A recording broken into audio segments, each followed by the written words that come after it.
I'm back. That's right. I've been on vacation. Been on a little vacay. Went with the Riddler, Harley Quinn. Got into a weird threesome. It was bananas. Well, she used a banana. I'm a new grittier Batman. That's not grittier enough. Okay, that's closer, but more grit. I need more grit. Make me gritty. Make me 1970s snuff film porn gritty. That'll do it. Hey everybody, today on the camera department, as Batman has so illustrious shown us, we're talking about grit. Well, we're really talking about grain. So join us as we jump into looking at LUTs, grain, and a couple of other little weird tests.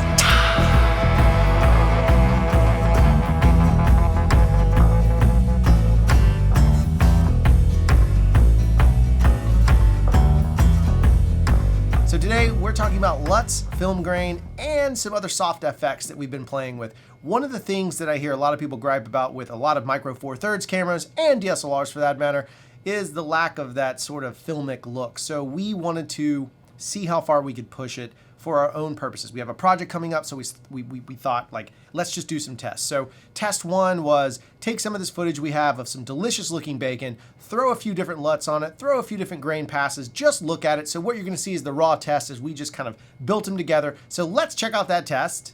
We're gonna have that today. We're gonna have anything you want today. It's like Willy Wonka Day. We're about to order some stuff. I mean, it's gonna be like Willy Wonka and the Chocolate Factory. The stuff that's gonna come out in a minute, you better loosen your belt straps right now. I mean, not Matt Lauer style. I'm just talking loosen your belt buckle. There's some things that you can't fake, and passion is something that's hard to fake. And this guy lives and breathes this place. He lives and breathes the product that he puts out. And I mean, just look at the menu. You can't look at that menu and not see something that doesn't make your mouth water. It's fantastic.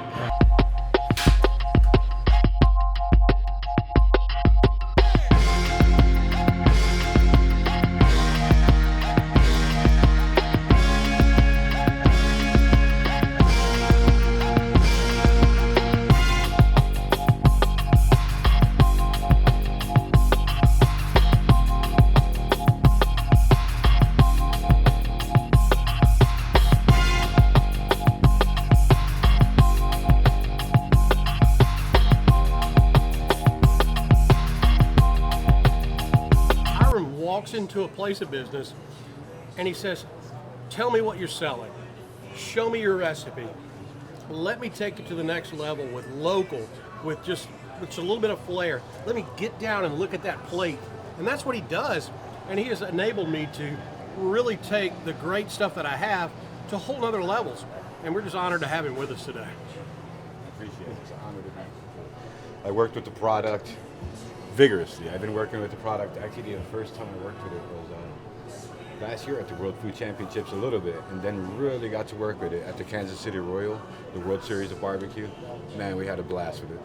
But able to just study it some more and be able to get into the Gulf Coast and use it at the World Food Championships, and my barbecue team, we took the first place in Billy's Bacon category. I mean, that ancillary, that enough was enough for me, you know what I mean? I just wanted to take the big check and go home after that. Now, as you've seen, like, a lot of that stuff was all over the place, and as I was mentioning, it's kind of everywhere, right? It's just a lot of different stuff. Like, the Technicolor didn't look that great to me. It was useful in some really strategic spots, really creative elements. QC would call it a creative intent, but they were just very specific little modes. I just wanted to play around with a few things. The grain is where it gets interesting to me of how much it softens the image. Now, what we're using is some Gorilla Grain. So what they do is they take film stock, they scan the negative, it's just shot on a white plate. They scan the negative, and then you're able to add it in as much or as little as you want using the opacity faction. The cool thing about this grain is that it's real live organic grain. Like, it's in the moment. It's not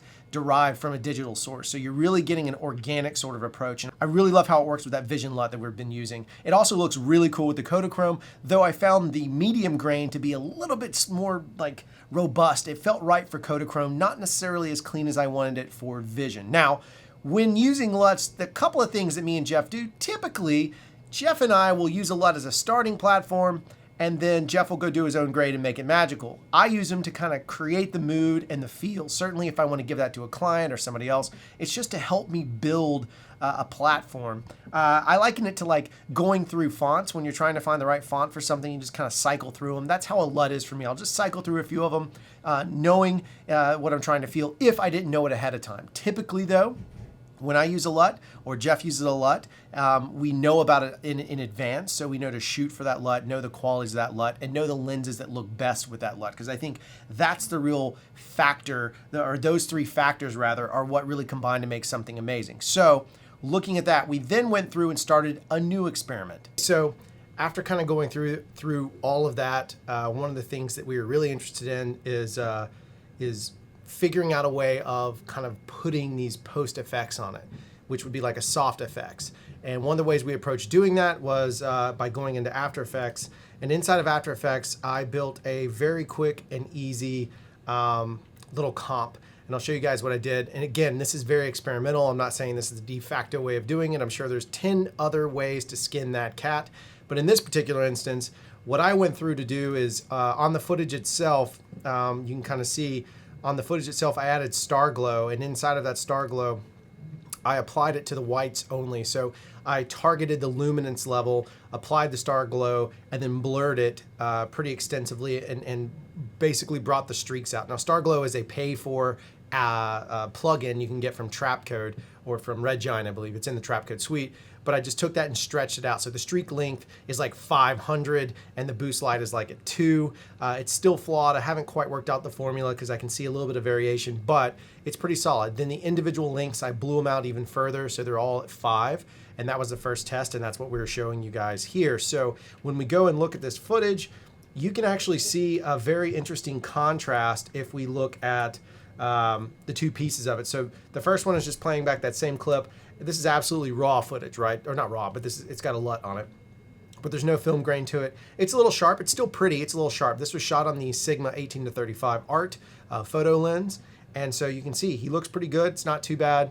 It was a weird lighting day in terms of sun coming and going. And so we just took the balance and ran with it as we fish around. Now this next piece, you can kind of see there's like a halo around him that's kind of softening up the edges. Certainly in the background, you can see that effect, especially on his hair. And so what I wanted to show now is I went through and basically made a side-by-side. So this first clip on the right-hand side has the halo effect, and then the left-hand side is back to the good clean place where we started. And then it's gonna flop here. Now the left side has the halo effect and the right side is gone the other direction. So the right side is the raw sort of place. Okay, so the other thing I wanted to show you was another little trick that I used to kind of soften the background up. So this was shot on one of the Panasonic 2.8 lenses. I forget which model it was. It was somebody else's camera that was there with the GH5. But I wanted to go through and see if I could soften the background a little more. Now, I'm not going to be able to replicate that of what a real lens can do, nor can I replicate that of what a filter in front of the glass will do. However, what we can do is just create an illusion of a little more separation. And the way I went about doing that was by going in, and this is all done in Premiere. So how I approached this in Premiere was, by the way, this guy kind of looks like Loki, right? He kind of reminds me of Loki. So how I did inside of here is the first thing I did to kind of build it out is I just did a Gaussian blur. I did a Gaussian blur around his face. Inverted that so it was just blurring the background, kept him clean. Little trick, most people probably already know that, but I swept it out and then feathered it like crazy just to soften that and put a little post blur so it's very subtle there. And then I went through and did a trick by using lens distortion and targeted the lens distortion just to shift the background ever so slightly, again drawing a mask around it, preventing him from having that effect, but doing that effect in the background. It just offsets it just slightly. So with those two combined, it really gives the lens a little more character. Whether it's perfect or not, I don't know. It's again an experiment. We're just trying to find other ways to enhance the glass that we own so that we can find looks that we might like going forward. And that's part of the point of some of these small batch creative episodes for us, is to test new ways of doing it, and we had approached it from this vector. With all that said, don't forget to like, subscribe, share. If you have questions, comments, or thoughts, throw them in the links. Come on, talk to us. If you like LUTs and love LUTs and have your favorite LUT, please feel free to post it in the comments. If it's not shamelessly plugging, I will give you a free link. I will pass it right on through so that everyone can partake in the joy that you've gotten from these LUTs. Also, Don't forget to check us out on the live show, which comes on Tuesdays most of the time, and hang out with us. We've had a great conversation the last few weeks, really exploring filmmaking just beyond that of the camera, but also going into techniques, tips and tricks, and other things that might be of interest to you as a filmmaker. That said, thank you guys so much for your support. We're good grief. We've grown in subs. That's fantastic. Thank you for everything. Have a wonderful whatever. I shouldn't have eaten lunch right before I started. There's the lunch. Chicken and broccoli. I'm on the old diet from Asheville. Just trying to get that dip and switch.